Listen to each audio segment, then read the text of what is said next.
I'm 79 years old, and I need to tell you something that might make you uncomfortable. Everything you believe about timing, about waiting for the right moment, the right circumstances, the right feeling, is a lie. A carefully constructed lie that I believed for 50 years of my life. And that lie cost me everything that truly mattered. I'm not here to lecture you. I'm here to confess. I was the king of later, the emperor of not yet, the master of convincing myself that the perfect time was always just around the corner.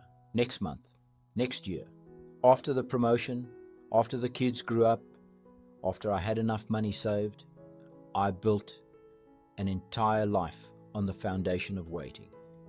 And now sitting here at 79, I can tell you exactly what that foundation was made of. Sand. Nothing but sand. 3 years ago, I was standing in my bathroom at 2 in the morning. I couldn't sleep. Hadn't been able to sleep well for months. I looked in the mirror, and for the first time in decades, I really saw myself. Not the successful businessman, not the provider, not the responsible adult everyone admired.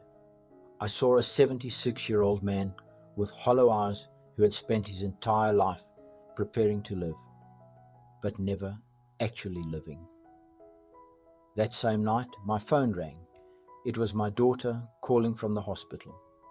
My best friend since childhood, Thomas, the man who was supposed to be the best man at my wedding, but couldn't make it because of work, had suffered a massive stroke. He was gone within hours, 74 years old, dead. I drove to that hospital in silence. No radio, no thoughts really, just a cold numbness spreading through my chest. When I got there, I saw Thomas's wife, Margaret, sitting alone in the waiting room. Her hands were shaking. And do you know what she said to me? She looked up with red, swollen eyes and whispered. He kept saying he would slow down next year. He said we'd finally take that trip to Greece. He said we'd have time. He said we'd have time. Those words hit me like a freight train because I had said the exact same thing. For 50 years, I had been saying the exact same thing. I sat in my car in that hospital parking lot for 2 hours, the fluorescent lights buzzing overhead, the smell of antiseptic still in my nostrils, the cold leather seats numbing my back, and something broke inside me. Not my heart, something deeper. The whole framework of my life collapsed in that parking lot. I realized I had been running a race that didn't exist toward a finish line that kept moving. And now, at 76, I was almost out of road. Let me tell you about the life I lived before that night. Let me tell you about the man I used to be. Because if you're honest with yourself, you might recognize him. He might look a lot like you. I grew up in a small town in Ohio. My father worked at a factory, 42 years at the same job. He never complained. He came home tired, ate dinner, watched the news, and went to bed every single day. My mother told me, "Your father works hard so you can have a better life. Don't waste it." So I didn't waste it. At least, I thought I didn't. I got good grades. I went to college. I got a job at a respectable company. I worked. God, how I worked. 60 hours a week, then 70. I told myself it was temporary, just until I get established, just until I make manager, just until we pay off the house. I remember one evening, I must have been 34, my son was 8 years old. He came into my home office while I was reviewing spreadsheets. He had a baseball glove in his hand. "Dad, can we play catch?" I didn't even look up. "Not now, buddy. Daddy's got work to do. Maybe this weekend." That weekend, I worked. The next weekend, it rained. The weekend after that, I had a business trip. And then it was fall, and baseball season was over. My son is 47 now. Last year, he told me something that shattered me. He said, "Dad, I don't actually remember you ever playing catch with me. I remember asking. I remember the glove, but I don't remember you ever saying yes." 50 years of waiting, and I can't remember ever saying yes to my own son. I had a list. Everyone has a list, don't they? The things you're going to do someday. The dreams you keep filed away for the perfect time. Here was mine. Travel to Italy with my wife, learn to play the piano, write the novel that had been floating in my head since I was 25, reconnect with my brother after our stupid falling out over our father's estate, take my mother to see the ocean. She had never seen the ocean. Start painting again, like I did in college, before I decided it was impractical. Tell my father I loved him, really tell him, look him in the eye, and say the words. Every single year I told myself, next year. Every single year I found a reason to wait. I was going to take my wife to Italy for our 20th anniversary, but the company was restructuring, and it wasn't a good time to be away. So we postponed. 25th anniversary. The kids were in high school. Couldn't leave them. 30th anniversary. We were saving for retirement. 35th. Her mother was sick. My wife died 6 years ago. We never went to Italy. I was going to learn piano when the kids moved out. Then when I retired. Then when I had more energy. I'm 79 years old, and I've never played a single song. The piano I bought myself for my 60th birthday sits in my living room, untouched, a monument to waiting. I was going to reconnect with my brother when things calmed down. We hadn't spoken in 15 years over a dispute about who got our father's watch. A watch, a stupid piece of metal and glass. He died 8 years ago from pancreatic cancer. I found out 3 days after the funeral. His wife didn't have my phone number. I had waited so long that my own brother's family didn't know how to reach me. I was going to take my mother to the ocean. She grew up in Kansas, landlocked her whole life, and always dreamed of feeling the salt water on her feet. This summer, Mom, I'd say, this summer for sure. She died in a nursing home in Ohio, 800 miles from the nearest coast. She was 91 years old, and she had never seen the ocean. Do you understand what I'm telling you? I'm not talking about minor inconveniences. I'm talking about the fundamental failures of my life, the things that haunt me at 3 in the morning when I can't sleep, the unpaid debts that I can never, ever repay because the people I owed them to are gone. Here's what nobody tells you when you're young. Society is a machine, and you are the fuel. They start programming you early. Your parents tell you to get good grades. Your teachers tell you to get into a good college. The college tells you to get a good job. The job tells you to get promoted. And on and on and on. This endless conveyor belt of achievement that promises happiness is always just one step ahead. Work hard now, and you'll enjoy life later. That's the deal, right? That's the social contract. Sacrifice today for a better tomorrow. But here's what they don't tell you. There is no later. There is only now. And every moment you spend waiting for the perfect time is a moment of your actual life that you're trading away for a fantasy that will never arrive. I see young people today, and they're making the exact same mistakes I made. They're working 80 hours a week at jobs they hate, telling themselves it's temporary. They're putting off marriage, children, travel, creativity, all the things that make life worth living, because they're waiting for some magical moment when everything aligns perfectly. I want to grab them by the shoulders and shake them. I want to scream, the perfect time is a lie. It doesn't exist. It never existed. I didn't figure this out until I was 76 years old, standing in a hospital parking lot, realizing my best friend had died, waiting for the same someday I was waiting for.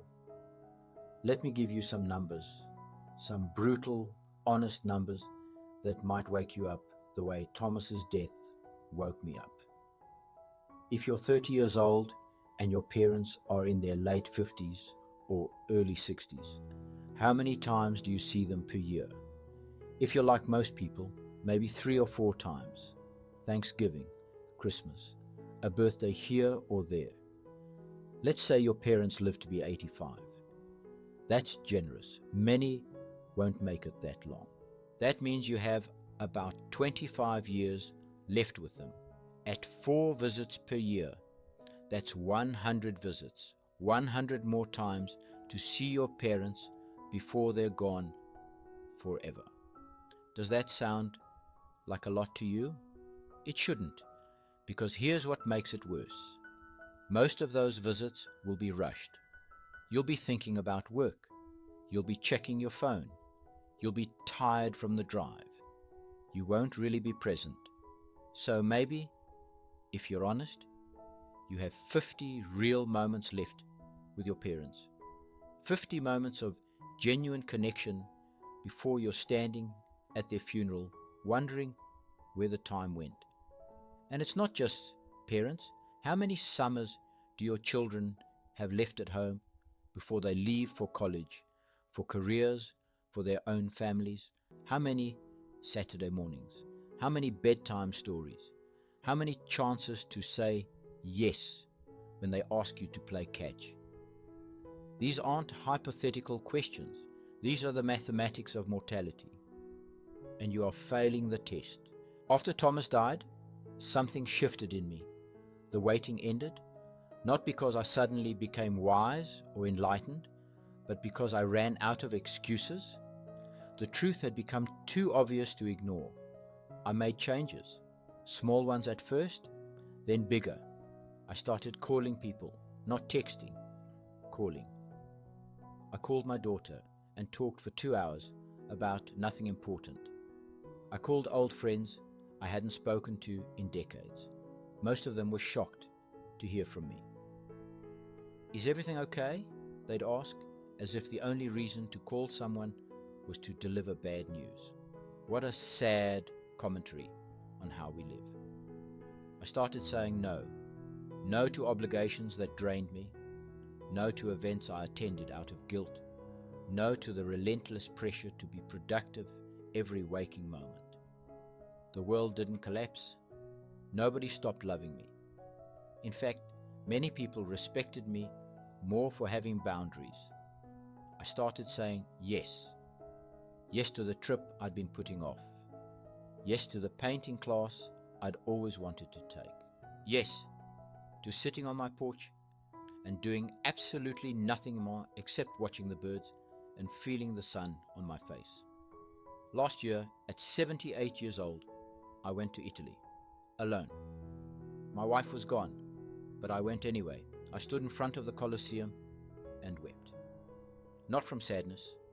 Though there was sadness, there will always be sadness that she wasn't there.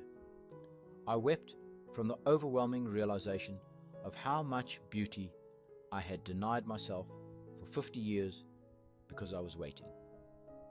I ate pasta at a tiny restaurant in Rome where the owner's grandmother made the sauce. I walked through narrow streets and got completely lost. I sat in piazzas and watched strangers live their lives. I did all the things I had been too busy to do for 5 decades. And you know what I discovered? It wasn't about Italy. It was never about Italy. It was about giving myself permission to live now. instead of waiting for a later that would never feel right.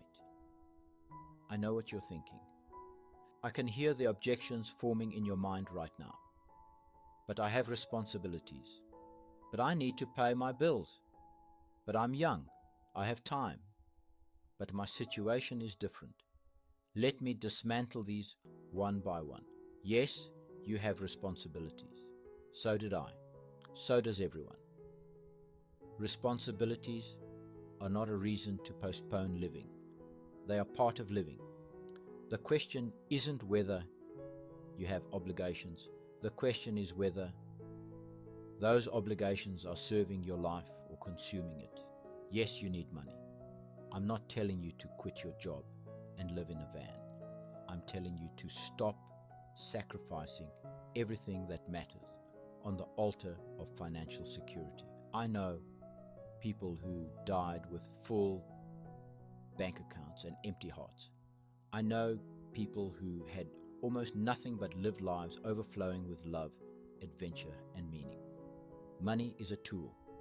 When did we start worshipping tools? And this is the most dangerous lie of all. I'm young. I have time. You might live to be 90, or you might be Thomas, dead at 74, full of plans you never executed.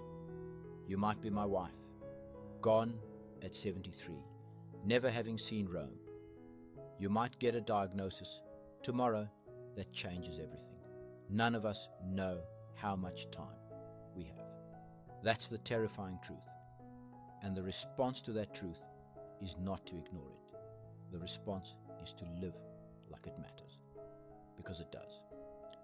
Here's an exercise I want you to do right now. Don't put it off. Imagine your own funeral. I know it's uncomfortable. Do it anyway. Imagine the people gathered, your family, your friends, your colleagues. Now imagine someone stands up to speak about your life. What do you want them to say?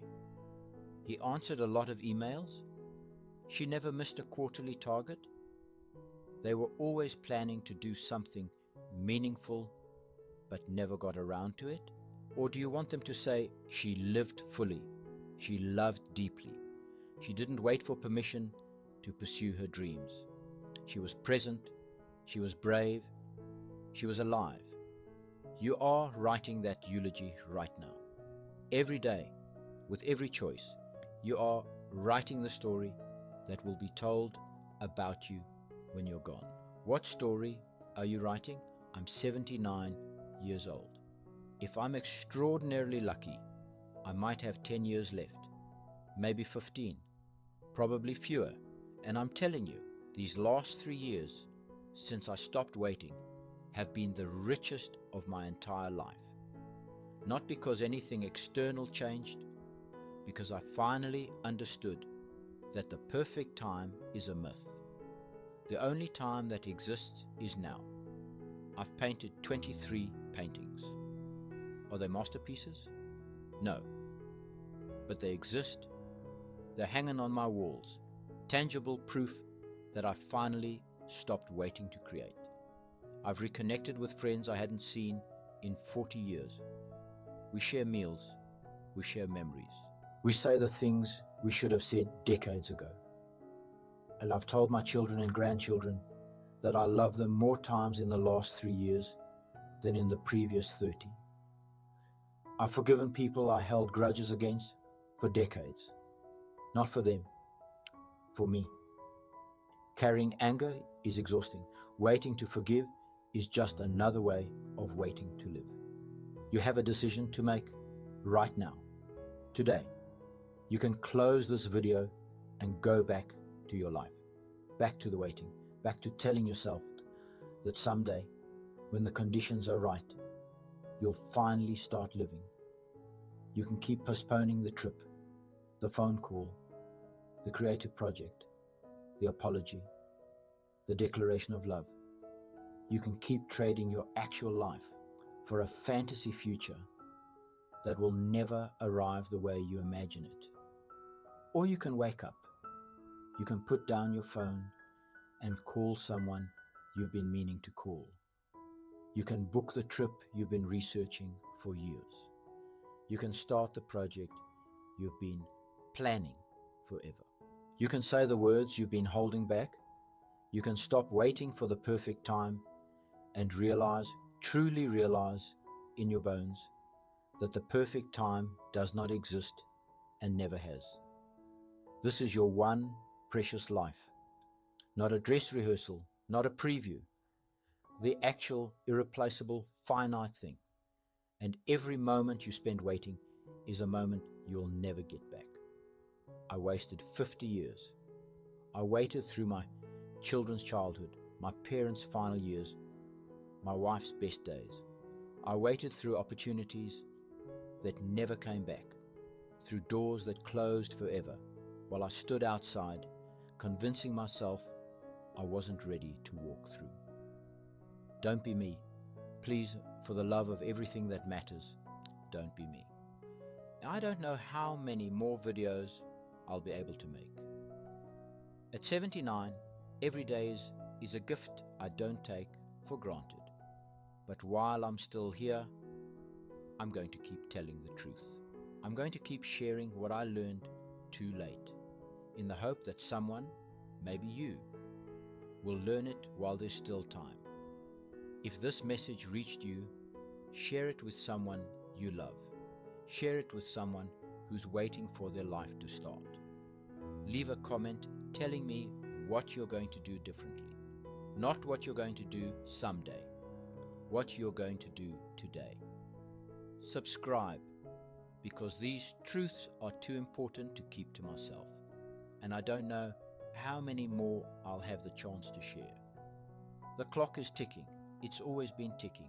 What are you waiting for?